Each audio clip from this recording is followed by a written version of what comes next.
Un millionnaire a vu une jeune fille avec le bracelet de son fils décédé et a découvert un secret choquant.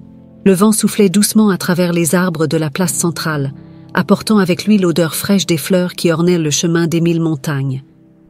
Il marchait lentement, presque comme un fantôme, plongé dans ses pensées. C'était un jour comme les autres dans sa vie monotone, marqué par le deuil et le vide qui l'accompagnaient depuis la mort de son fils Antoine, 3 ans plus tôt. Le soleil brillait intensément, mais la lumière semblait ne pas pénétrer l'obscurité qui enveloppait le cœur d'Émile. La place était pleine de vie ce matin-là, avec des enfants qui couraient, des couples assis sur les bancs et des personnes âgées qui discutaient à l'ombre des arbres. Cependant, pour Émile, tout semblait lointain, comme s'il était séparé du monde par un voile invisible. Ses yeux erraient sur le paysage sans vraiment voir, jusqu'à ce que quelque chose capte soudainement et de manière inattendue son attention.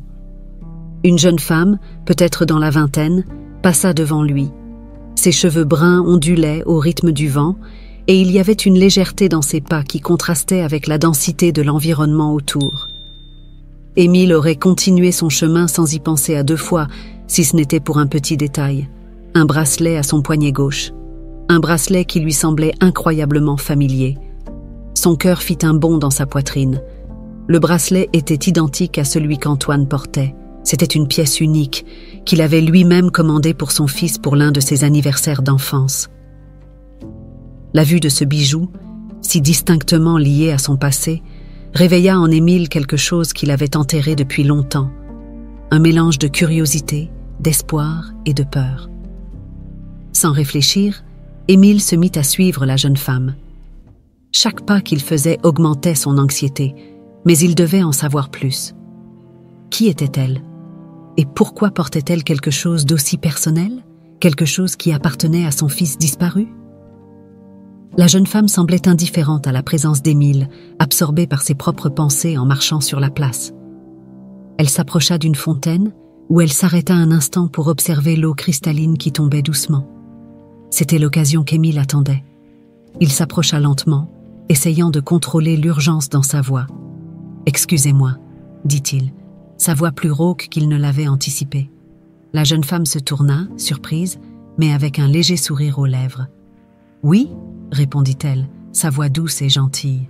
« Je n'ai pas pu m'empêcher de remarquer votre bracelet. C'est une très belle pièce, » dit Émile, tentant de dissimuler l'anxiété qui le consumait. « Où l'avez-vous obtenu ?» La jeune femme regarda son propre poignet et son sourire s'élargit, mais une ombre de tristesse passa dans ses yeux. « Merci. Je le porte depuis que je m'en souviens.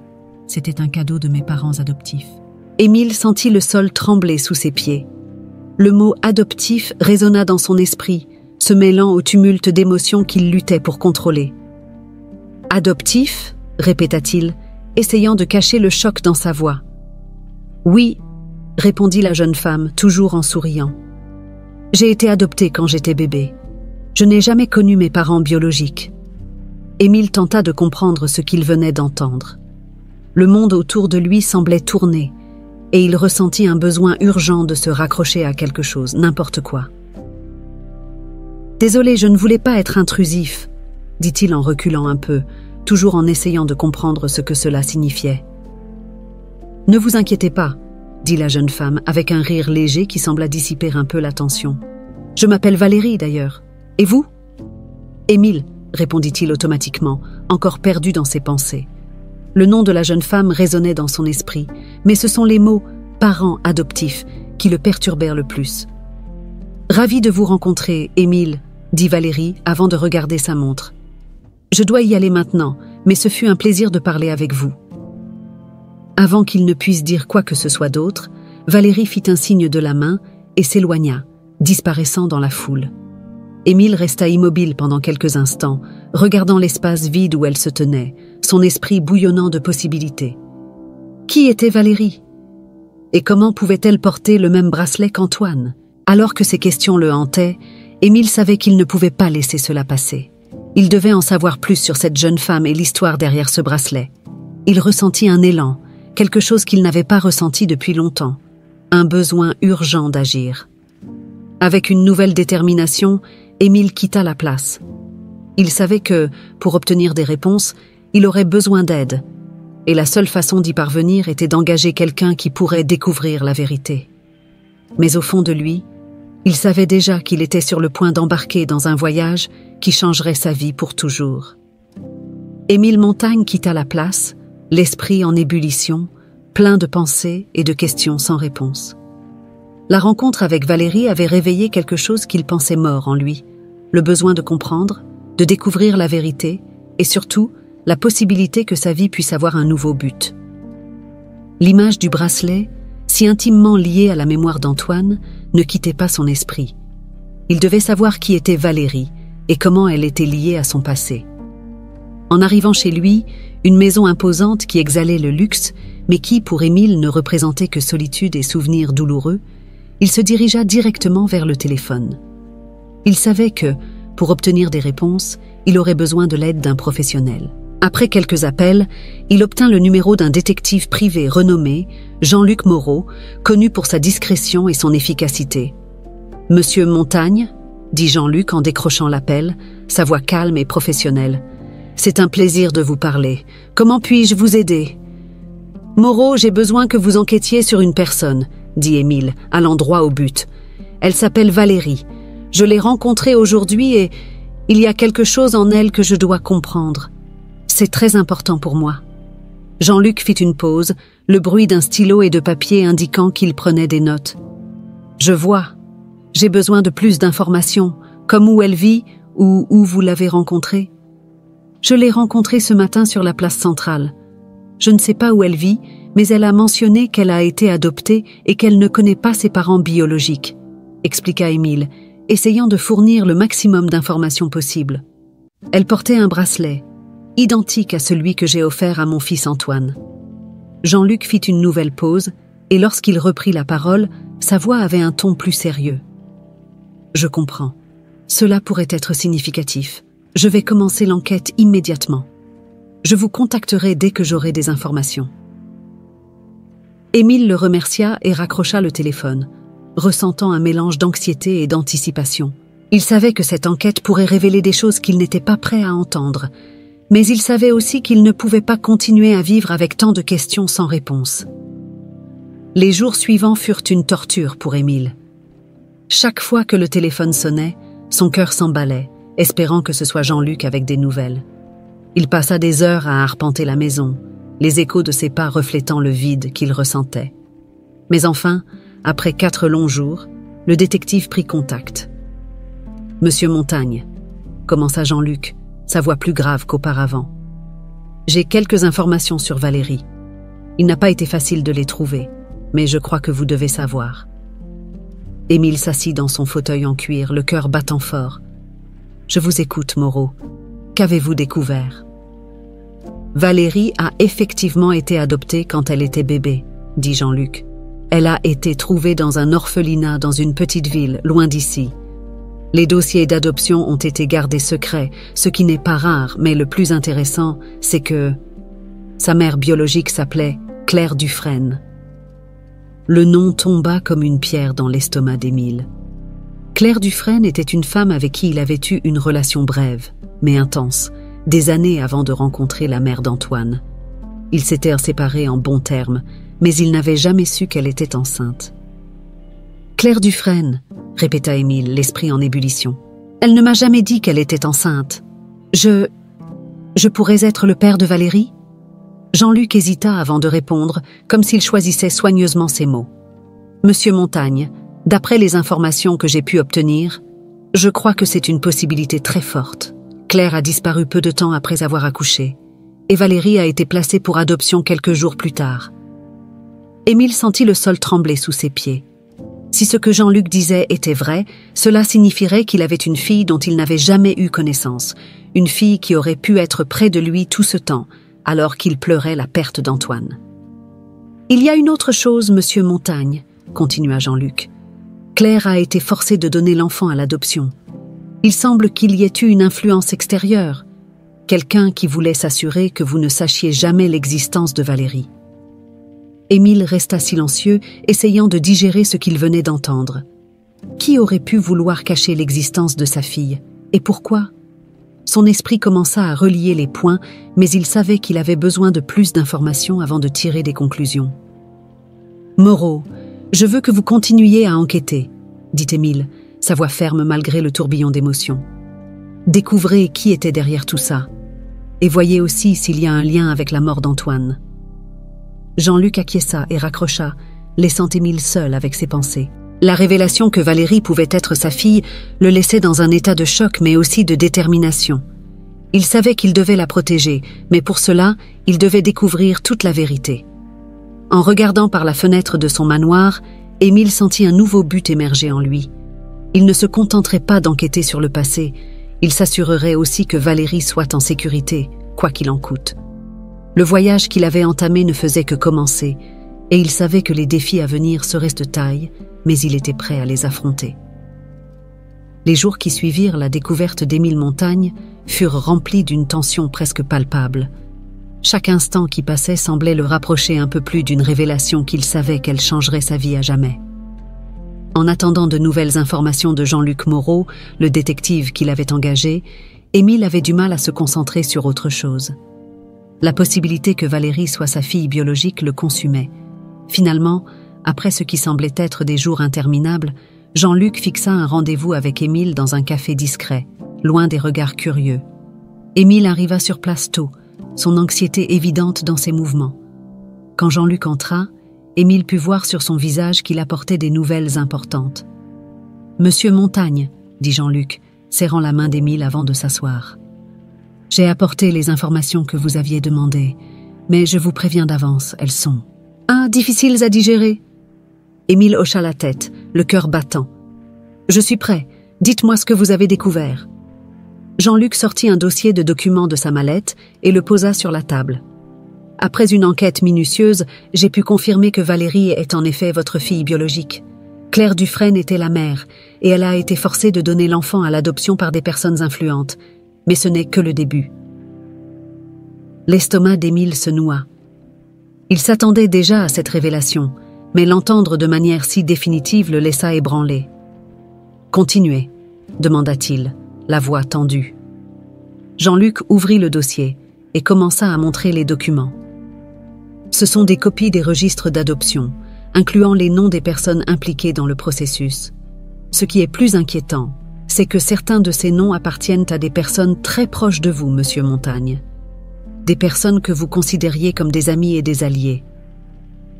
Émile fronça les sourcils, sentant une vague de colère monter en lui. « Qui, Jean-Luc? Qui a fait ça ?» Jean-Luc remit un document précis à Émile. « Un des noms qui revient le plus souvent est celui de Philippe Leclerc, votre conseiller de longue date.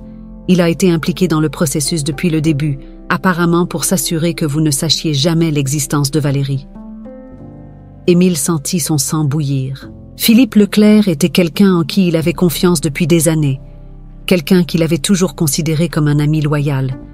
L'idée qu'il ait été impliqué dans un complot pour lui cacher l'existence de sa fille était tout simplement inimaginable. « Philippe » murmura Émile, essayant de comprendre cette trahison. « Je ne peux pas croire qu'il ait pu faire une chose pareille. » Jean-Luc continua, sa voix ferme. « J'ai aussi découvert quelque chose qui pourrait être encore plus difficile à accepter, monsieur Montagne. Il y a des indices que l'accident d'Antoine n'était pas un accident. Il semble qu'il commençait à découvrir la vérité sur Valérie, et quelqu'un a décidé de le faire taire avant qu'il ne puisse vous en parler. » Ces mots frappèrent Émile comme un coup. L'idée qu'Antoine, son fils bien-aimé, ait été assassiné pour protéger un secret était plus qu'il ne pouvait supporter. Il sentit sa colère se transformer en une douleur écrasante, tandis que les pièces du puzzle s'emboîtaient dans son esprit. « Antoine, tué à cause de ce secret », murmura Émile, les yeux fixés sur les documents devant lui. « Tout ça à cause d'une conspiration dont je n'avais même pas connaissance. » Jean-Luc fit une pause, permettant à Émile de digérer l'information. « Monsieur Montagne, je comprends que c'est dévastateur. Mais il est important que vous sachiez tout avant de décider de ce que vous allez faire ensuite. Valérie n'a aucune idée de qui vous êtes, ni des dangers qui l'entourent. » Émile hocha lentement la tête, se sentant écrasé par le poids de la révélation. Mais en même temps que la douleur, une détermination féroce surgit en lui. Il ne pouvait pas permettre à ceux qui avaient trahi sa confiance de rester impunis. Il devait protéger Valérie et s'assurer que justice soit rendue pour Antoine. « Jean-Luc, je vais avoir besoin de votre aide pour protéger Valérie, » dit Émile, la voix chargée d'une nouvelle force. « Elle ne peut pas tout savoir pour le moment, pas tant que je ne suis pas certain qu'elle est en sécurité. Et ceux qui ont fait ça, ils vont payer pour leurs crimes. » Jean-Luc hocha la tête, son expression sérieuse. « Je suis avec vous, monsieur Montagne. Nous allons faire en sorte que Valérie soit protégée et que les responsables soient traduits en justice. » Émile ferma le dossier de documents, sentant la colère et la douleur se transformer en une détermination claire. Il avait perdu Antoine, mais il ne perdrait pas Valérie. Sa vie et la mémoire de son fils en dépendaient. Alors qu'ils quittèrent le café, Émile savait que le chemin à venir serait difficile et dangereux. Mais il était prêt à affronter n'importe quoi pour protéger sa fille et honorer la mémoire d'Antoine. La guerre qu'il n'avait jamais voulu mener avait commencé, et il était déterminé à la gagner. Après la révélation dévastatrice faite par Jean-Luc, Émile Montagne se sentait comme s'il était à la dérive, pris dans une tempête. Chaque souvenir de sa relation avec Claire Dufresne remontait à la surface, se mêlant à la douleur de la perte d'Antoine et à la récente découverte concernant Valérie. Émile savait qu'il ne pouvait plus éviter de confronter le passé, il était temps d'affronter les ombres qu'il avait tenté d'oublier pendant tant d'années. Cette nuit-là, dans son manoir vide, Émile ne put trouver le sommeil. L'écho de ses pas dans les couloirs semblait résonner contre les murs, accompagnant ses pensées chaotiques. L'image de Valérie portant le bracelet d'Antoine était gravée dans son esprit, lui rappelant la complexité de la situation et le lien indéniable qui les unissait. Assis dans son fauteuil en cuir, Émile commença à se remémorer les jours passés avec Claire. C'était une femme vibrante et passionnée, différente de toutes celles qu'il avait connues. Sa relation avec elle fut brève, mais intense. Ils s'étaient rencontrés lors d'un événement caritatif, où Claire, avec son esprit libre et son rire contagieux, l'avait immédiatement conquis. Émile, à l'époque, était un jeune homme d'affaires ambitieux, plus intéressé à bâtir son empire qu'à s'engager dans une relation sérieuse. Ils vécurent une romance rapide et intense, mais lorsque Claire annonça qu'elle était enceinte, Émile paniqua. Il ne se sentait pas prêt à être père et, bien qu'il aimât Claire, il savait que son attention était concentrée sur ses affaires. Ils se séparèrent à l'amiable, Émile supposant que Claire avait avorté, car il n'eut plus jamais de nouvelles d'elle. C'était une rupture qui, à l'époque, lui semblait être la meilleure solution pour eux deux, mais il réalisait maintenant l'erreur catastrophique qu'il avait commise. Tandis que les souvenirs défilaient dans son esprit, Émile prit conscience que sa culpabilité de ne pas avoir été présent pour Claire et Valérie était écrasante. Mais cette culpabilité était surpassée par son désir de corriger le passé et de protéger Valérie, même si elle ignorait qui il était. Le lendemain matin, Émile décida de visiter l'endroit où il rencontrait Claire, une petite maison de campagne en dehors de la ville, qui était maintenant abandonnée. Il sentait que, en revisitant ces lieux, il pourrait trouver une certaine clarté, ou au moins le courage nécessaire pour aller de l'avant avec son plan pour protéger Valérie. À son arrivée à la maison, la vision de la construction délabrée fit surgir une vague d'émotions. Le jardin, que Claire aimait tant, était maintenant envahi par les mauvaises herbes et les fleurs fanées. Les fenêtres étaient brisées et la peinture s'écaillait, reflétant l'abandon et la négligence, tout comme il avait négligé Claire et Valérie. Émile entra dans la maison, chaque pas soulevant un nuage de poussière. L'intérieur était exactement comme il s'en souvenait, mais il semblait désormais être un souvenir lointain d'un passé qu'il avait enterré. Il s'assit sur le vieux canapé et, pendant un moment, se laissa submerger par les souvenirs des jours heureux qu'il avait passés là avec Claire. En regardant autour de lui, son regard se fixa sur une photo encadrée, couverte de poussière mais encore visible sur une étagère. C'était une photo de lui et de Claire, souriant comme si le monde était rempli de promesses. Il prit la photo, essuyant doucement le verre avec ses doigts.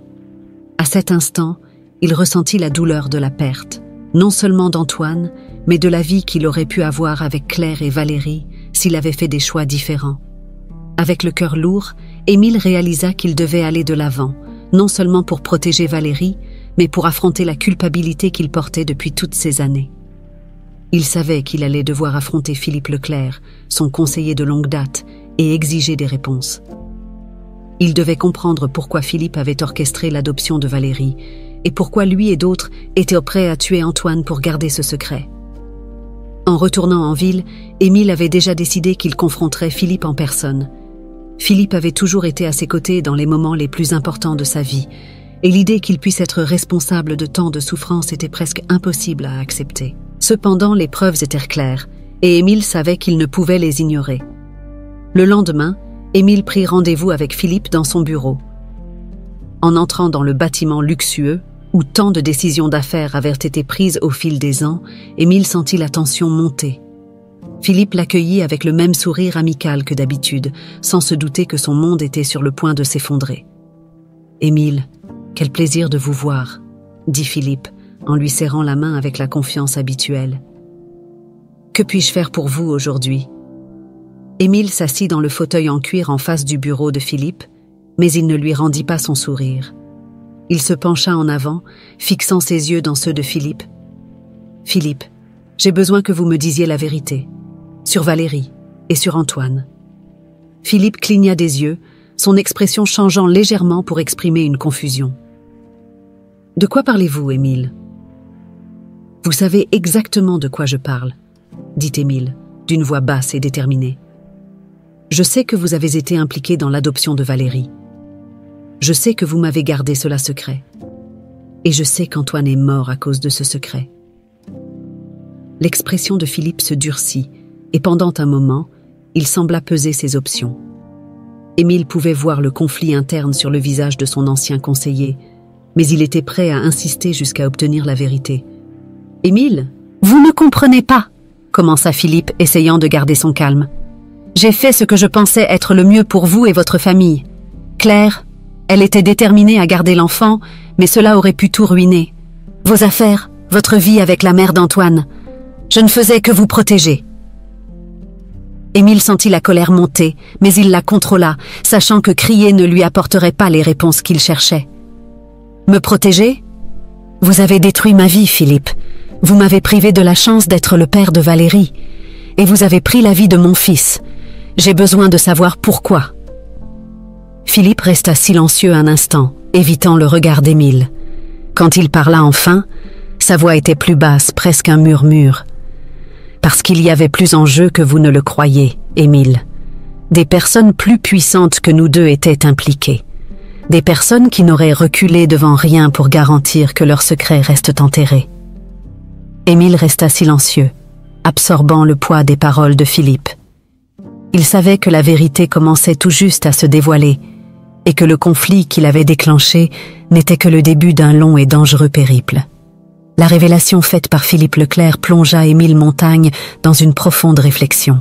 L'homme en qui il avait confiance depuis des années, qui avait toujours été à ses côtés dans les décisions les plus difficiles de sa vie, avait avoué être impliqué dans une conspiration pour cacher l'existence de Valérie. Mais ce qui était encore plus troublant, c'était la mention de forces puissantes derrière tout cela, des forces qui pourraient avoir été responsables de la mort d'Antoine. Émile savait qu'il ne pouvait pas se permettre d'agir impulsivement. Il devait être intelligent, prudent, s'il voulait protéger Valérie et démasquer ceux qui l'avaient trahi. Dans les jours qui suivirent, Émile commença à élaborer un plan pour se rapprocher de Valérie. Il savait qu'il ne pouvait pas simplement arriver et lui révéler toute la vérité d'un coup. Elle pourrait ne pas le croire, et pire encore, elle pourrait s'éloigner avant qu'il n'ait la chance de la protéger. Émile devait gagner la confiance de Valérie petit à petit, établir un lien qui lui permettrait de la garder en sécurité tout en enquêtant plus profondément sur la conspiration. Pour cela, il décida d'observer la routine de Valérie, d'en apprendre plus sur elle, ses intérêts, son mode de vie. Émile engagea discrètement un autre enquêteur pour suivre Valérie, non pas dans le but de l'espionner, mais pour s'assurer qu'il sache où et comment l'approcher sans éveiller de soupçons. Valérie avait une routine simple, quelque chose qu'Émile admirait en silence. Elle travaillait comme assistante dans une petite librairie locale, suivait des cours du soir dans une université proche et passait une grande partie de son temps libre dans un café au centre de la ville. C'était une vie modeste, en total contraste avec l'opulence et la froideur du monde d'Émile. Cependant, cette simplicité la rendait encore plus précieuse à ses yeux, une vie qu'il souhaitait protéger à tout prix. Émile décida que le café où Valérie passait ses après-midi serait l'endroit idéal pour entamer une approche. C'était un lieu public, sûr, où il pourrait engager une conversation sans que cela ne paraisse forcé ou intrusif. Le jour venu, il se prépara soigneusement, enfilant des vêtements discrets mais élégants et répétant mentalement ce qu'il dirait. Lorsqu'il arriva au café, il sentit son cœur s'accélérer en la voyant assise à une table près de la fenêtre, un livre ouvert devant elle et une tasse de thé à côté. Valérie était si concentrée sur sa lecture qu'elle ne remarqua pas l'arrivée d'Émile. Il s'approcha lentement, son esprit tournant avec les possibilités de commencer la conversation. « Excusez-moi, Valérie ?»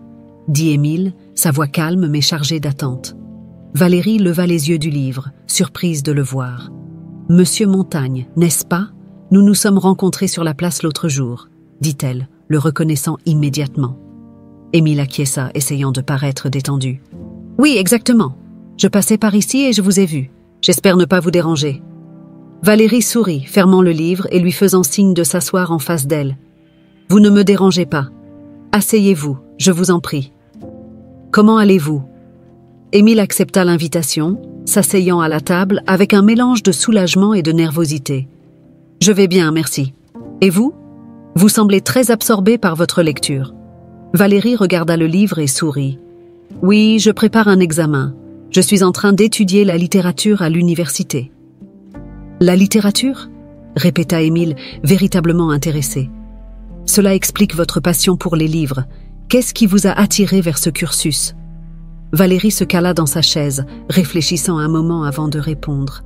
« Je pense que j'ai toujours été attirée par les histoires. Elles m'ont permis d'échapper à la réalité, surtout pendant mon enfance. Je me suis toujours posé des questions sur mes parents biologiques, sur qui ils étaient. Et les livres ont été une manière de combler ce vide, vous voyez ?» Ces paroles touchèrent Émile avec une profondeur inattendue. Il vit dans ses yeux marrons, si semblables à ceux de Claire, la douleur et l'incertitude de quelqu'un qui avait grandi sans connaître ses véritables origines. C'était une douleur qu'il partageait désormais, et il ressentit encore plus fortement l'urgence de la protéger. « Je peux comprendre cela, » dit Émile doucement. « Les histoires ont un pouvoir incroyable, n'est-ce pas ?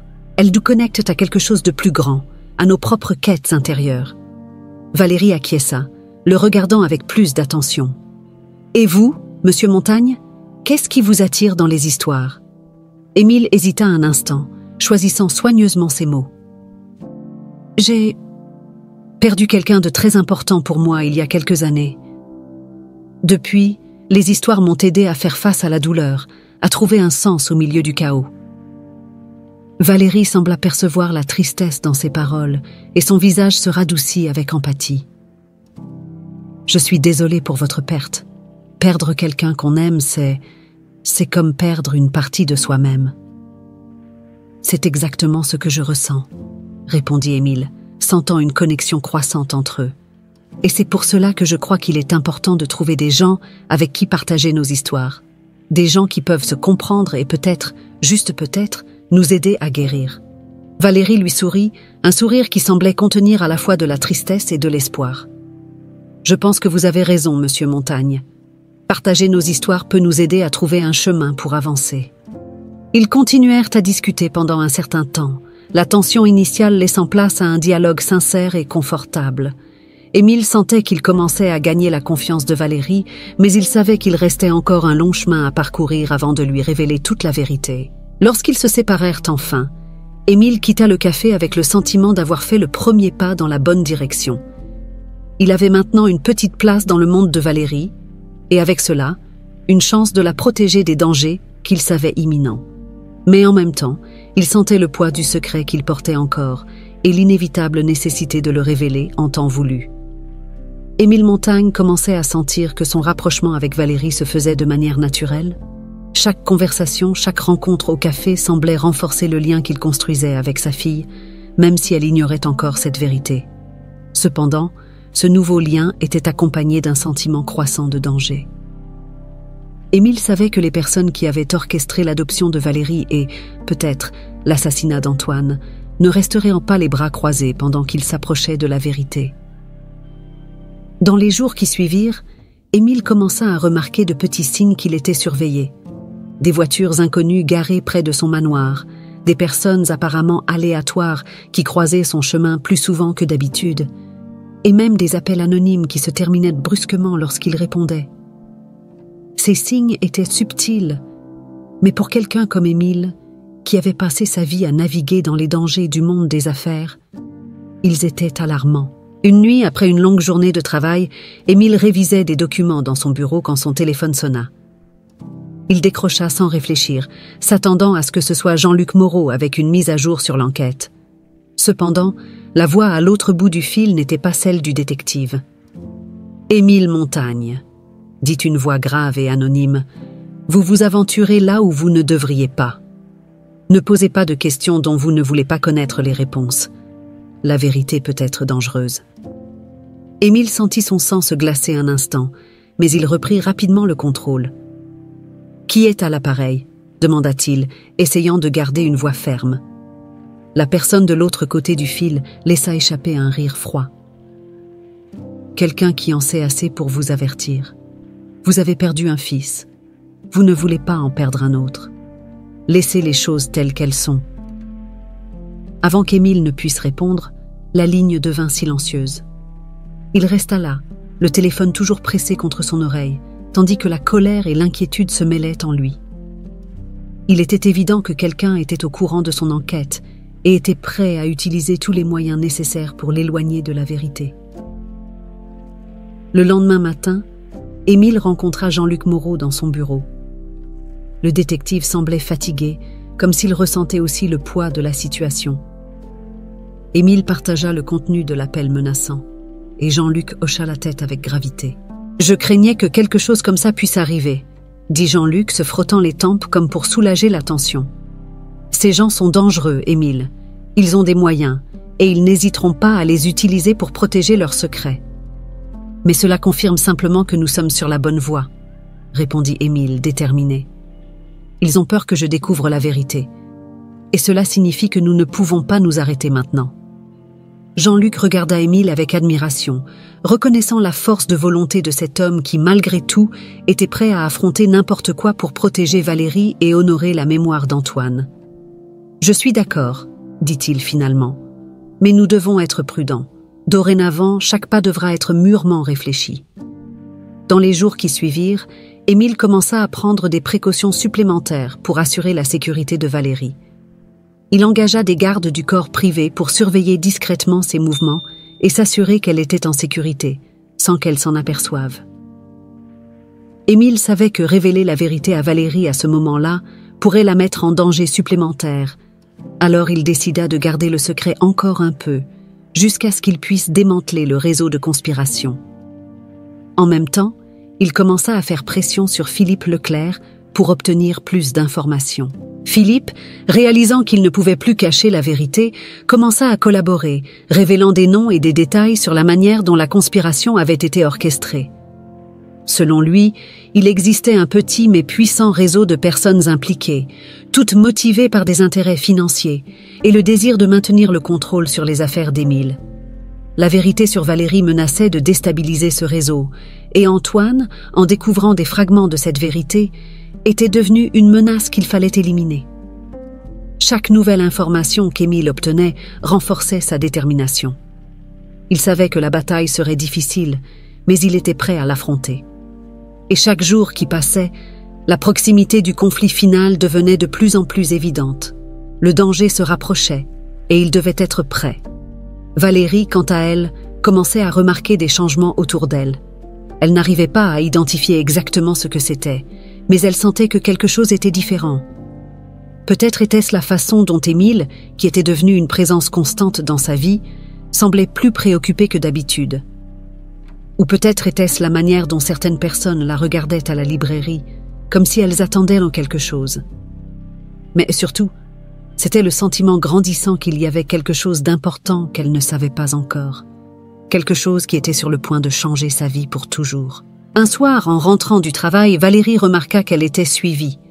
Au début, elle tenta de se convaincre que c'était de la paranoïa, mais le bruit de pas constant derrière elle la poussa à accélérer le rythme. Lorsqu'elle se retourna enfin, elle ne vit personne, mais le sentiment d'insécurité persista. Elle décida qu'elle devait en parler à Émile, sentant qu'il pourrait comprendre et peut-être offrir des conseils. Le lendemain, Valérie retrouva Émile au café où ils avaient l'habitude de se rencontrer. Il y avait une tension dans l'air, comme si tous deux savaient que quelque chose était sur le point d'arriver. En buvant leur café, Valérie trouva enfin le courage de parler. « Émile, il faut que je te parle de quelque chose », commença-t-elle, la voix hésitante. « Ces derniers jours, j'ai l'impression d'être observée, et hier soir, je pense que quelqu'un m'a suivi jusqu'à chez moi. » Émile sentit son cœur se serrer en entendant les paroles de Valérie. Il savait que le danger se rapprochait, mais il ne voulait pas l'alarmer. « Valérie, tu sais que tu peux me faire confiance, » dit-il, essayant de rester calme. « Je suis là pour te protéger, et je m'assurerai que rien de mal ne t'arrive. » Valérie le regarda, cherchant une confirmation dans les yeux d'Émile. « Je te fais confiance, Émile, » dit-elle, avec une détermination nouvellement découverte. « Mais j'ai l'impression qu'il y a autre chose, quelque chose que tu ne m'as pas encore dit. » Émile savait que le moment de révéler la vérité approchait, mais il savait aussi qu'il devait le faire de la bonne manière, au bon moment. « Il y a beaucoup de choses que je dois te dire, Valérie, » dit-il, avec un ton qui laissait entendre qu'il gardait quelque chose d'important. « Et je te promets que tu sauras tout bientôt. Mais, pour l'instant, laisse-moi prendre soin de toi et m'assurer que tu es en sécurité. » Valérie acquiesça, ressentant encore l'incertitude dans l'air, mais faisant confiance à Émile. Elle ne savait pas exactement ce que l'avenir réservait, mais elle sentait que quelque chose de grand était sur le point d'arriver, quelque chose qui changerait tout ce qu'elle pensait savoir sur elle-même et sur le monde qui l'entourait. Tandis qu'ils se disaient au revoir, Émile savait que le danger se rapprochait de plus en plus. Il devait agir rapidement, avant que les ennemis invisibles qui les entouraient ne fassent leur mouvement. La vérité était sur le point d'être révélée, et avec elle viendrait un affrontement inévitable qui pourrait changer leurs vies à jamais. L'air de la nuit était lourd, chargé de l'anticipation d'une révélation qu'Émile Montagne savait qu'il ne pouvait plus retarder. Il avait passé les derniers jours à essayer de protéger Valérie de la sombre vérité qui pesait sur leur vie. Mais le danger croissant et les soupçons de plus en plus palpables de Valérie rendaient évident qu'elle méritait de savoir. La décision de tout lui dire pesait lourdement sur son esprit. Mais c'était un choix inévitable. Il devait affronter cette vérité de front, aussi douloureuse soit-elle. Émile fixa un rendez-vous avec Valérie dans la petite maison de campagne qui avait été si significative pour lui et Claire. Je sentais que c'était l'endroit idéal pour tout révéler, un lieu chargé de souvenirs et de vérités cachées. Valérie arriva ponctuellement, comme toujours, avec une expression mêlant curiosité et appréhension. Elle savait que quelque chose d'important allait être dit, et l'atmosphère du lieu ne faisait qu'accentuer ce sentiment. « Émile, pourquoi m'as-tu amené ici ?» demanda Valérie, en regardant autour de l'intérieur poussiéreux de la maison. « Cet endroit semble spécial pour toi. » Émile acquiesça, respirant profondément avant de répondre. « Cet endroit est spécial, oui. C'est ici que j'ai vécu certains des moments les plus importants de ma vie. Des moments que jusqu'à présent tu ne connais pas, mais qui sont directement liés à toi. » Valérie fronça les sourcils, sentant la tension dans la voix d'Émile. « Qu'est-ce que tu veux dire, Émile? S'il y a quelque chose que tu dois me dire, je t'en prie, dis-le. J'ai confiance en toi, mais je ne supporte plus ce mystère. » Émile regarda Valérie, voyant dans ses yeux non seulement la ressemblance physique avec Claire, mais aussi la force et la détermination qu'il admirait tant. Il savait qu'il était temps de révéler la vérité, mais la peur de sa réaction le retint un bref instant. Enfin, il commença à parler, chaque mot chargé d'une émotion profonde. « Valérie, il faut que tu saches que tout ce que j'ai fait jusqu'à maintenant était pour te protéger. Mais le moment est venu pour toi de connaître la vérité. » commença-t-il, la voix ferme mais douce. « La vérité, c'est que tu es ma fille. » Valérie resta silencieuse un instant, comme si ses paroles n'avaient pas encore pénétré pleinement sa conscience. Lorsqu'elle parla enfin, sa voix était pleine d'incrédulité. « Quoi? Comment est-ce possible? Ma mère m'a toujours dit que mes parents biologiques m'avaient donné à l'adoption. » Émile acquiesça, comprenant sa confusion. « Et c'est vrai. Mais ce que tu ne sais pas, c'est que ta mère biologique, Claire Dufresne, a été forcée de te donner en adoption. Je n'ai jamais su qu'elle était enceinte. » Quand je l'ai découvert, il était déjà trop tard. Quelqu'un a caché cela à moi et à toi. » Valérie fit un pas en arrière, les yeux écarquillés, essayant de digérer le flot d'informations. « Tu es en train de me dire que tu es mon père biologique, que ma mère, Claire, a été forcée de me donner à l'adoption ?» Émile acquiesça de nouveau, la douleur visible dans ses yeux. « Oui, Valérie, j'ai été trompée. Des personnes en qui j'avais confiance ont caché la vérité, et à cause de cela, tu as grandi sans savoir qui tu étais vraiment. Et Antoine. » Valérie se figea en entendant le nom d'Antoine, comme si la mention de ce frère qu'elle n'avait jamais connu ajoutait une nouvelle couche de choc. Qu'est-ce qu'il est arrivé à Antoine? Quel rapport avec tout ça? Émile prit une profonde inspiration, sachant que ce serait la partie la plus difficile à raconter. Antoine a commencé à suspecter la vérité. Il enquêtait, tout comme je le fais maintenant. Mais avant qu'il ne puisse me dire ce qu'il avait découvert, il a été tué. L'accident de voiture qui a coûté la vie à Antoine n'était pas un accident, Valérie.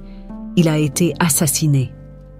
Les mots d'Émile résonnèrent dans la petite salle, chacun d'eux frappant le cœur de Valérie comme un coup. Elle regarda Émile, ressentant la douleur, la confusion et la colère se mêler dans un tourbillon d'émotions. « Assassiné ?» répéta-t-elle, incrédule. « Tu es en train de me dire que mon frère a été tué à cause de moi ?» Émile se rapprocha rapidement d'elle, posant ses mains sur ses épaules. « Non, Valérie, pas à cause de toi, à cause de ceux qui voulaient en garder toi et la vérité dans l'ombre. Mais maintenant, nous savons tous les deux la vérité, et je te promets que je ferai tout ce qui est en mon pouvoir pour que les responsables soient punis. » Valérie recula, les larmes aux yeux. « Pourquoi ne m'as-tu pas dit ça plus tôt? Pourquoi avoir attendu tout ce temps? Je ne sais pas comment gérer tout ça, Émile. Toute ma vie n'a été qu'un mensonge. »« Je sais, Valérie, » dit Émile avec une douleur évidente dans la voix. « Je sais que c'est beaucoup à assimiler, et je suis désolé de ne pas te l'avoir dit plus tôt. Mais je voulais te protéger, m'assurer que nous étions prêts à affronter ces ennemis avant qu'ils ne puissent nous faire plus de mal. » Valérie s'éloigna, cherchant à reprendre son souffle, essayant de gérer le poids de la révélation. Elle passa une main dans ses cheveux, se sentant désorientée. « J'ai besoin de temps pour réfléchir, Émile. Je ne peux pas simplement accepter tout ça d'un coup. » Émile acquiesça, respectant son besoin d'espace. « Bien sûr, Valérie. Je comprends.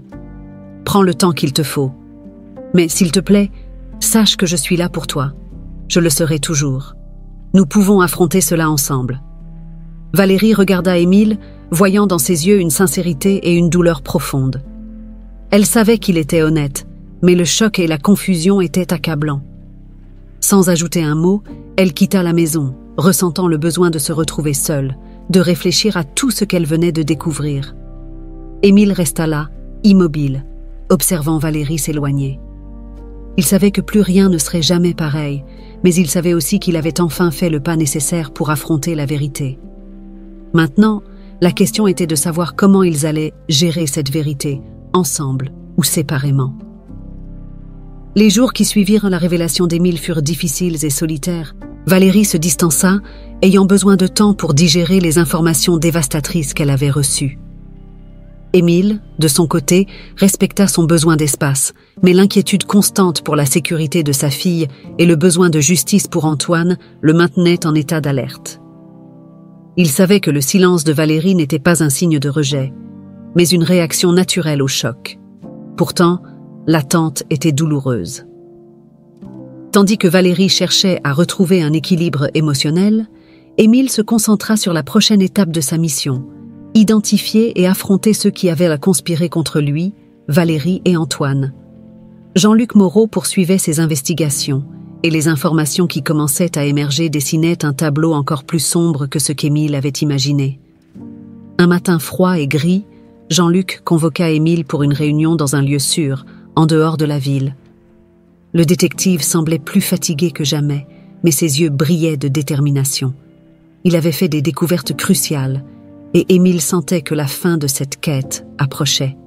« Monsieur Montagne, commença Jean-Luc, après s'être assuré qu'ils étaient seuls, J'ai réussi à identifier d'autres membres de la conspiration. Ce ne sera pas facile à entendre, mais vous devez tout savoir. » Émile se prépara à ce qui allait suivre, acquiesçant pour que Jean-Luc continue. « En plus de Philippe Leclerc, dont nous savons déjà qu'il est impliqué, j'ai découvert que certains de vos associés d'affaires les plus anciens étaient directement liés au complot visant à vous cacher l'existence de Valérie. Ils craignaient que la vérité sur votre fille ne déstabilise leurs alliances et n'affecte les affaires de manière qu'ils considéraient inacceptable. » Jean-Luc fit une pause, observant la réaction d'Émile, qui garda le regard fixe, absorbant chaque mot. Deux noms en particulier ressortent, François Dupont et Marc Besson. Ils ont joué des rôles actifs dans la manipulation des dossiers d'adoption de Valérie et, plus tard, dans l'organisation de l'accident d'Antoine. Ils pensaient que garder Valérie loin de votre vie était la seule façon de protéger leur propre position et leur richesse. Émile sentit une vague de colère envahir son corps. François Dupont et Marc Besson étaient des hommes qu'il connaissait depuis des décennies, en qui il avait une confiance totale. Le fait qu'ils soient prêts à détruire sa vie pour protéger leurs propres intérêts était un coup dur. Cependant, la colère fut rapidement remplacée par une détermination inébranlable. Il ne permettrait pas à ces hommes de continuer à échapper à la justice. « Avons-nous suffisamment de preuves pour les incriminer ?» demanda Émile, sa voix contrôlée, mais pleine d'intensité. Jean-Luc acquiesça. « Oui, nous avons réussi à réunir des documents, des enregistrements de conversations et des témoignages qui prouvent leur implication. Cependant, ces personnes sont puissantes et elles savent que nous nous rapprochons.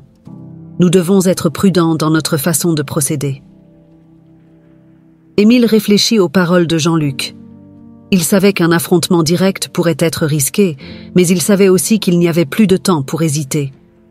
Il devait s'assurer que Valérie soit en sécurité, que la mémoire d'Antoine soit honorée et que ces hommes soient traduits en justice. Pendant ce temps, Valérie traversait également une lutte intérieure. Après la conversation avec Émile, elle s'était isolée dans son petit appartement, essayant de concilier les informations qu'elle avait reçues. L'idée que toute sa vie avait été construite sur des mensonges et des secrets la laissait dans un état de confusion constant. Mais en même temps, elle ne pouvait ignorer la sincérité et la douleur dans les yeux d'Émile lorsqu'il avait révélé la vérité. Valérie passa des heures à réfléchir à tout cela, à la révélation qu'Émile était son père, à Antoine, le frère qu'elle n'avait jamais connu, et à la conspiration qui avait détruit sa famille. À mesure que les pièces du puzzle se mettaient en place dans son esprit, Valérie commença à ressentir une nouvelle détermination naître en elle. Elle n'était plus une victime passive de ces circonstances. Elle faisait partie de cette histoire et devait faire quelque chose à ce sujet. C'est au cours de l'une de ces nuits solitaires, alors qu'elle lisait l'un des vieux livres qu'elle avait hérité de ses parents adoptifs, que Valérie prit une décision. Elle ne fuirait plus la vérité. Elle l'affronterait et avec Émile, s'assurerait que justice soit rendue pour Antoine et pour elle-même. Elle savait que ce serait dangereux, mais elle était prête à tout risquer pour démasquer ceux qui avaient détruit sa vie.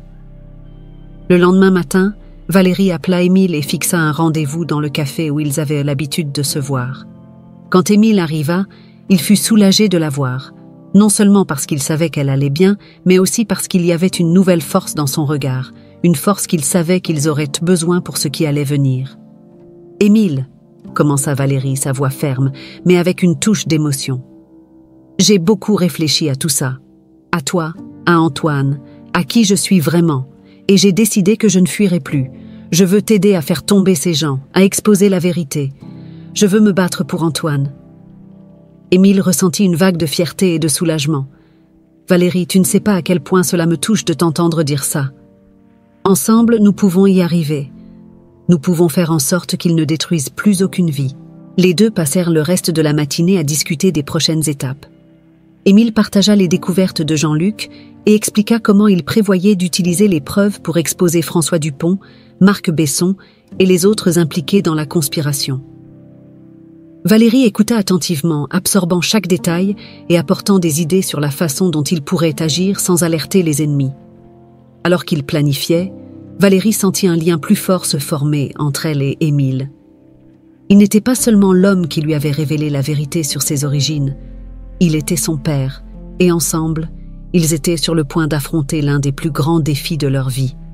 En quittant le café, Émile et Valérie savaient qu'ils se rapprochèrent de l'affrontement final. Les ennemis qui s'étaient cachés dans l'ombre étaient sur le point d'être exposés, et avec cela viendrait la possibilité d'obtenir enfin justice. Mais ils savaient aussi que le danger était plus proche que jamais, et que tout faux pas pourrait être fatal. La décision d'affronter François Dupont et Marc Besson fut prise avec un mélange de détermination et de prudence. Émile et Valérie savaient qu'ils ne pouvaient faire confiance à personne en dehors de leur petit cercle d'alliés. Jean-Luc Moreau, qui continuait à jouer un rôle clé dans l'opération, suggéra que la meilleure façon de démasquer les conspirateurs serait de les attirer dans un piège, où ils pourraient être confrontés aux preuves de leurs crimes sans aucune chance de s'échapper. Le plan commença à prendre forme rapidement. Jean-Luc utiliserait ses connexions pour créer une situation où François et Marc croiraient être en sécurité, loin des regards indiscrets, où ils pourraient discuter des détails de leur complot sans restriction. Le lieu choisi était un entrepôt abandonné à la périphérie de la ville, un endroit qui autrefois avait été un entrepôt florissant, mais qui était maintenant vide, à l'exception de quelques équipements anciens et de poussière accumulée. L'ambiance sombre serait le cadre parfait pour l'affrontement. Valérie, déterminée à jouer un rôle actif, insista pour participer au piège. Elle savait que sa présence pourrait déstabiliser les hommes, surtout s'ils étaient confrontés à la fille de l'homme qu'ils avaient trahi et au frère qu'ils avaient assassiné. Émile hésita à impliquer directement Valérie, craignant pour sa sécurité, mais elle le convainquit que c'était quelque chose qu'elle devait faire, autant pour elle que pour Antoine. Le soir choisi pour la rencontre, l'entrepôt était plongé dans l'obscurité, à l'exception de la lumière faible d'une lampe suspendue au plafond. Jean-Luc avait déjà préparé le lieu, installant discrètement des caméras et des microphones qui enregistreraient chaque mot et mouvement des conspirateurs. Quand tout fut prêt, ils attendirent l'arrivée de François et Marc, qui avaient été attirés sous prétexte de discuter d'une nouvelle affaire lucrative, soi-disant offerte par un mystérieux investisseur. François Dupont fut le premier à arriver, son visage impassible, mais ses yeux alertes. Il regarda autour de lui, méfiant, mais sans rien trouver de suspect. Marc Besson arriva peu de temps après, avec la même prudence. Les deux hommes se saluèrent d'une poignée de main rapide et commencèrent à discuter à voix basse, échangeant des informations sur la supposée affaire. Jean-Luc, observant à travers un écran portable, fit signe à Émile et Valérie que c'était le moment d'agir. Ils étaient cachés dans une pièce adjacente, attendant le signal. D'un geste silencieux, Émile ouvrit la porte et lui et Valérie entrèrent dans l'entrepôt, leur présence immédiatement remarquée par les deux hommes. « François, Marc », dit Émile, sa voix ferme mais laissant transparaître un contrôle émotionnel visible. « J'espère que vous êtes prêts pour une conversation sincère. » Les deux hommes se figèrent en voyant Émile, leurs expressions passant de la surprise à la méfiance. François, toujours le plus calme des deux, fut le premier à parler. « Émile, que fais-tu ici? C'est une plaisanterie ?»« Non, François, » répondit Émile, avançant lentement vers eux, avec Valérie à ses côtés. « Ce n'est pas du tout une plaisanterie, c'est une mise au point. » Marc, plus nerveux, recula d'un pas, son regard se fixant sur Valérie.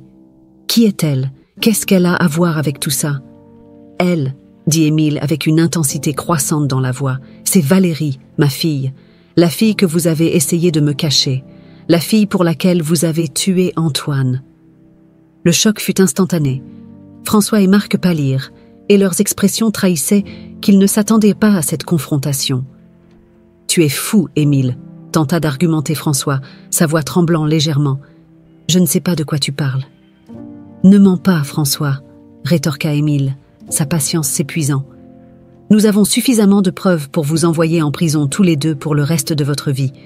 Ce n'est plus une question de supposition, c'est la vérité, et vous allez en payer le prix. » Valérie, qui était restée silencieuse jusque-là, fit un pas en avant, sa voix tremblante mais pleine de détermination. « Vous avez détruit la vie de mon père, la mienne, et vous avez pris Antoine de nous. Je vais m'assurer que vous ne fassiez plus jamais cela à qui que ce soit. » Marc, voyant qu'il n'y avait aucune échappatoire, tenta de fuir, mais Jean-Luc, qui s'était positionné stratégiquement, entra en scène, bloquant la sortie. « Tu ne vas nulle part, Besson !» dit Jean-Luc d'une voix glaciale. « La partie est terminée. » François, réalisant qu'ils étaient acculés, tenta de faire appel à la raison. « Émile, écoute-moi. Nous n'avions pas besoin d'en arriver là. Nous pouvons régler ça autrement. »« Régler ?» répéta Émile, sa voix s'élevant sous l'effet de la colère. « La seule solution que j'accepte, c'est que vous payiez tous les deux pour tout ce que vous avez fait. » Avant que François ne puisse répondre, Jean-Luc déclencha les enregistrements qui commencèrent à diffuser les conversations incriminantes capturées au cours de l'enquête. Les voix de François et Marc étaient reconnaissables, discutant des détails sur la manipulation des dossiers d'adoption de Valérie et comment empêcher Antoine de révéler la vérité. La preuve était irréfutable. Les deux hommes restèrent silencieux en écoutant leurs propres paroles sceller leur destin. Valérie, les yeux fixés sur eux, ressentit une vague de soulagement mêlé de douleur. La justice était enfin à portée de main, mais le prix avait été bien trop élevé. « Vous serez livrés aux autorités », dit Jean-Luc en faisant signe aux agents de sécurité qui attendaient dehors. « Il n'y a plus d'échappatoire. » François et Marc furent emmenés, leurs expressions désolées comprenant ce qui les attendait. Émile, aux côtés de Valérie, sentit un poids se soulever de ses épaules, mais il savait que la bataille n'était pas encore totalement gagnée. La confrontation était terminée, mais les cicatrices laissées par ce combat resteraient. Valérie regarda Émile, les larmes aux yeux, mais aussi une fermeté nouvelle. « Nous avons réussi, papa, » dit-elle, ressentant pour la première fois une véritable connexion entre eux.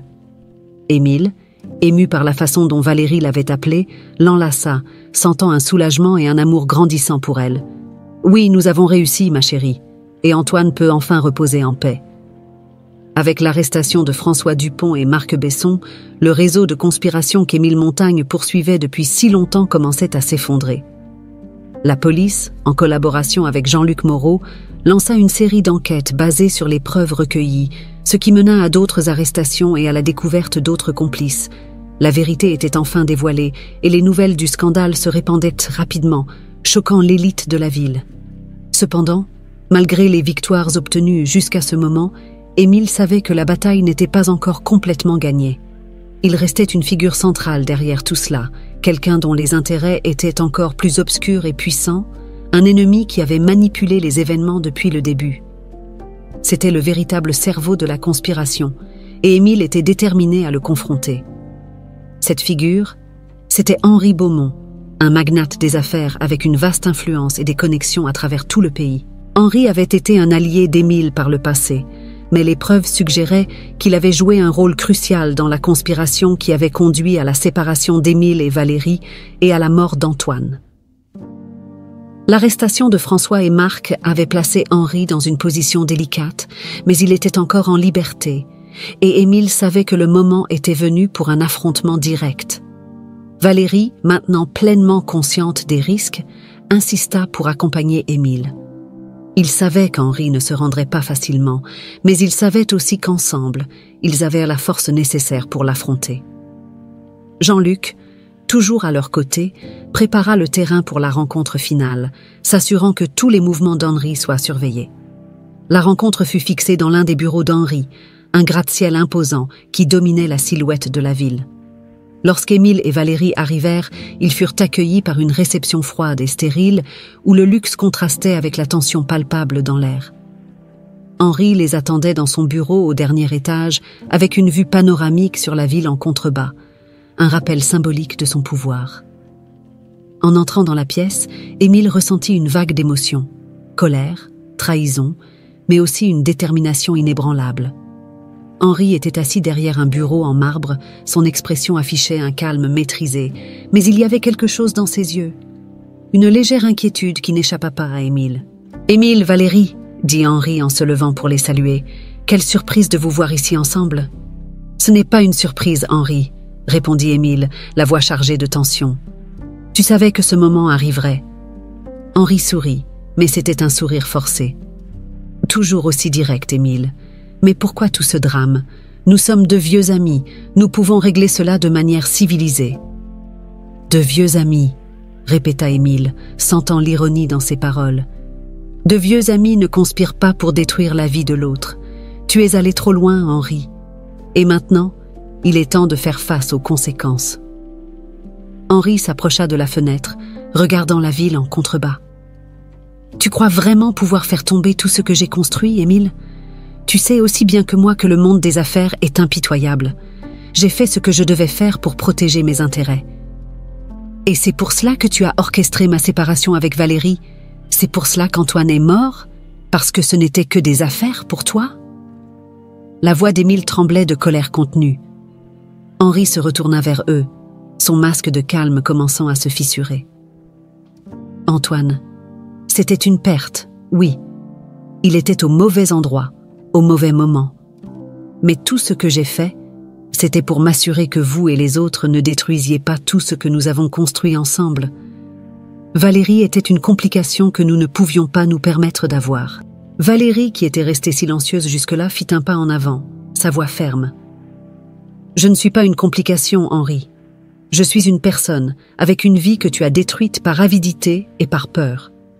Peut-être que cela t'importait peu ce que tu as fait, mais pour mon père et moi, c'était tout autre chose.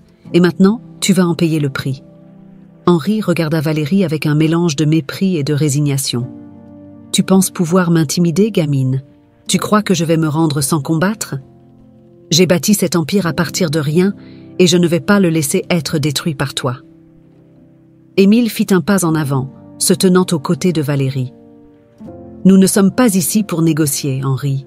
Nous sommes ici pour nous assurer que tu répondes de tes actes, et nous ne sommes pas seuls. À ce moment-là, la porte du bureau s'ouvrit, et Jean-Luc entra, accompagné de policiers. Henri, réalisant enfin la gravité de la situation, recula, mais il était déjà trop tard. « La partie est finie, Henri », dit Jean-Luc, avec un calme qui contrastait avec l'intensité du moment. « Tu es en état d'arrestation pour les crimes que tu as commis contre Émile, Valérie et Antoine Montagne. » Henri tenta de garder son sang-froid, mais la réalité le frappa de plein fouet. Il savait qu'il n'y avait plus d'échappatoire. Alors que les policiers s'approchaient, il leva les mains en signe de reddition. « Vous ne savez pas ce que vous faites ?» murmura-t-il. Mais sa voix était faible, dépourvue de l'assurance qu'il avait toujours eue. « Nous savons exactement ce que nous faisons, » répondit Émile, observant tandis qu'Henri était menotté. « Nous terminons ce que tu as commencé, et nous veillons à ce qu'Antoine obtienne la justice qu'il mérite. » Avec Henri enfin arrêté, Émile et Valérie ressentirent un mélange de soulagement et de tristesse. Le combat avait été long et douloureux, mais maintenant, avec les responsables en prison et la vérité dévoilée, ils pouvaient commencer à guérir les blessures du passé. Cependant, ils savaient que ce n'était que le début d'un nouveau chapitre de leur vie, un chapitre où ils devraient reconstruire ce qui avait été détruit. En quittant le gratte-ciel, Valérie prit la main d'Émile, le lien entre eux désormais plus fort que jamais. « Nous y sommes arrivés, papa », dit-elle avec un sourire doux. « Enfin, nous y sommes arrivés. » Émile regarda sa fille avec fierté et amour. « Oui, nous y sommes arrivés, et maintenant nous pouvons aller de l'avant, ensemble. » Le soleil se couchait sur la ville, tandis que père et fille marchaient vers un nouveau départ, laissant derrière eux les ombres d'un passé douloureux. Mais cette fois, ils étaient ensemble, prêts à affronter tous les défis que l'avenir pourrait apporter. L'aube du nouveau jour apporta une sensation de renouveau à Émile et Valérie. Après des années de douleur, de secrets et de mensonges, la vérité avait enfin été révélée, et les responsables de tant de souffrances étaient maintenant là où ils devaient être, derrière les barreaux. Mais, malgré la victoire, ils savaient de tous deux que le chemin vers la guérison serait long et semé d'embûches. Cependant, pour la première fois depuis longtemps, il y avait un espoir palpable que la paix était enfin à leur portée. Dans les jours qui suivirent l'arrestation d'Henri Beaumont, les médias rapportèrent largement le scandale qui impliquait l'élite de la ville. L'opinion publique fut choquée de découvrir l'ampleur de la conspiration et des crimes commis par ceux qui étaient censés être des exemples de moralité et de succès. Pour Émile, cependant, l'exposition publique n'était pas la question centrale. Ce qui importait le plus était que Valérie soit en sécurité et que la mémoire d'Antoine soit honorée. Avec les événements arrivant enfin à leur terme, Émile décida qu'il était temps de commencer à reconstruire sa vie, et celle de Valérie. Il savait que le manoir où il avait vécu pendant tant d'années, désormais vide et rempli de souvenirs douloureux, n'était pas l'endroit idéal pour entamer cette nouvelle phase. Émile proposa à Valérie qu'il déménage dans un nouvel endroit, loin de la ville, où il pourrait retrouver un semblant de normalité et repartir de zéro.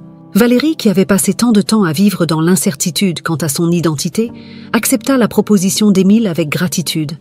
Elle savait que, tout comme lui, elle avait besoin d'un nouveau départ, d'un lieu où elle pourrait se reconnecter avec qui elle était vraiment et où elle pourrait enfin commencer à guérir les blessures du passé. Ils choisirent une petite ville au bord d'un lac, à quelques heures de la grande ville. L'endroit était paisible, entouré de montagnes et de forêts, offrant la tranquillité dont ils avaient tous deux besoin. La maison qu'ils achetèrent était modeste, mais accueillante, avec une véranda donnant sur le lac. Émile savait que là, dans cet environnement serein, lui et Valérie pourraient retrouver la quiétude qu'ils recherchaient tant. Les premiers jours dans la nouvelle maison furent consacrés à l'organisation et à l'adaptation au nouvel environnement. Pour Émile, le changement était plus que physique. C'était une occasion de réfléchir à tout ce qui s'était passé et à la manière dont il pourrait aller de l'avant. Il commença à passer plus de temps avec Valérie, apprenant à la connaître véritablement en tant que sa fille, quelque chose que le destin leur avait refusé pendant si longtemps. Valérie, quant à elle, commença à retrouver sa propre identité dans ce nouvel environnement. La distance de la grande ville et des souvenirs douloureux de sa vie antérieure lui permit de se reconnecter avec sa passion pour la littérature. Elle passait des heures dans la petite bibliothèque locale, où elle commença à écrire sur sa propre histoire, non seulement comme un moyen de thérapie, mais aussi comme une manière de donner une voix à son parcours. Émile l'encouragea à poursuivre cette voie, voyant dans l'acte d'écrire une manière pour Valérie de se libérer du passé. Lui-même commença à se consacrer à des activités simples, comme le jardinage et les promenades sur les sentiers autour du lac, trouvant du plaisir dans des choses qui autrefois lui semblaient insignifiantes. Chaque jour qui passait, il sentait qu'il retrouvait quelque chose qu'il avait perdu, la capacité de vivre, de ressentir, d'aimer. La nouvelle routine apporta un calme qu'il n'avait pas ressenti depuis longtemps. Ensemble, ils commencèrent à créer de nouveaux souvenirs, loin des ombres qui avaient tourmenté leur vie. Les soirées étaient passées sur la véranda, à discuter sous le ciel étoilé, partageant des histoires et des rêves pour l'avenir. Émile se sentait reconnaissant d'avoir l'occasion de connaître Valérie telle qu'elle était réellement. Une femme forte, résiliente et pleine de vie qui avait survécu à tant d'épreuves. Un jour, alors qu'ils marchaient ensemble au bord du lac, Valérie s'arrêta soudain, regardant l'eau tranquille. « Papa », dit-elle, utilisant désormais le terme avec naturel, « tu crois qu'Antoine serait fier de nous ?» Émile regarda le lac, réfléchissant à la question. Il pensa à Antoine, à tout ce que son fils avait enduré, et à comment il s'était battu pour protéger la vérité, même en payant le prix le plus élevé pour cela. « Je le crois, Valérie, » répondit-il d'une voix douce. « Antoine était courageux, et il a toujours voulu le meilleur pour nous. Je pense qu'il serait heureux de voir que nous avons enfin trouvé la paix qu'il désirait tant. » Valérie sourit, sentant une vague de sérénité. « Je veux faire quelque chose pour lui rendre hommage, quelque chose qui garde sa mémoire vivante. » Émile acquiesça, ressentant une profonde connexion avec le souhait de Valérie. « Je pense que ce serait merveilleux. Quelle que soit ta décision, je serai à tes côtés. » Avec le temps, Valérie décida que la meilleure façon de rendre hommage à Antoine serait de poursuivre son travail de recherche de la vérité et de la justice. Elle commença à travailler comme bénévole dans une organisation qui aidait les gens à retrouver leur famille biologique et à résoudre des mystères familiaux. Elle utilisait sa propre expérience comme source d'inspiration, aidant ceux qui, comme elle, avaient été éloignés de leurs racines. Émile, quant à lui, trouva satisfaction à soutenir Valérie dans sa nouvelle mission. Il s'impliqua également dans des projets communautaires dans la nouvelle ville, consacrant son temps et ses ressources à aider les autres. Il sentait qu'il utilisait enfin sa fortune et son influence pour quelque chose de véritablement significatif. Les jours se transformèrent en mois, et la blessure ouverte par la perte d'Antoine commença à cicatriser, non pas parce que le temps l'avait effacé, mais parce qu'Émile et Valérie avaient appris à vivre avec. Ils avaient transformé leur douleur en force, et cette force les unissait d'une manière que rien d'autre n'aurait pu. À la fin, Émile savait que la vie porterait toujours les traces du passé, mais il savait aussi que l'amour et la vérité avaient le pouvoir de guérir même les blessures les plus profondes. Lui et Valérie avaient retrouvé un nouveau départ, un qui était construit non seulement sur ce qu'ils avaient perdu, mais aussi sur ce qu'ils avaient retrouvé, l'un en l'autre. Et ainsi, avec le coucher du soleil reflété sur les eaux du lac, Émile et Valérie allèrent de l'avant, prêts pour l'avenir qui les attendait, ensemble.